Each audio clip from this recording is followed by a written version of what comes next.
আজকে কথা বলবো সুশীল সমাজ উর্ফে মানবতার ফেরিওয়ালাদেরকে নিয়ে।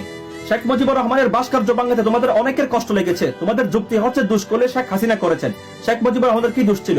ওনার অনেক অবদান ছিল 1971 সালে। ওকে ফাইন, তো 1971 সালে কি শহীদ প্রেসিডেন্ট জিয়াউর রহমানের অবদান ছিল না?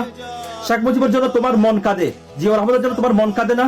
সাল 2015 জিয়াউর রহমানের যখন কবর ভাঙচুর করা হয়েছিল তখন তোমার মানবতা কই ছিল?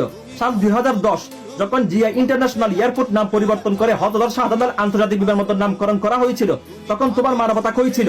সাল 2024 4 এপ্রিল নারায়ণগঞ্জে যখন জিয়াউর রহমানের মুরাল ভাঙচুর করা হয়েছিল তখন তোমার মানবতা কই ছিল?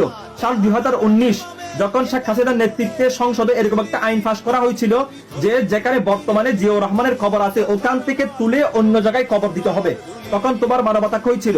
আজকে দীর্ঘ 15 বছর যে ধীরে ধীরে জিয়াউর রহমানের নাম পরিবর্তন করা হয়েছে, সব জায়গা থেকে মুছে ফেলা হয়েছে, তখন তোমার মানবতা কই ছিল?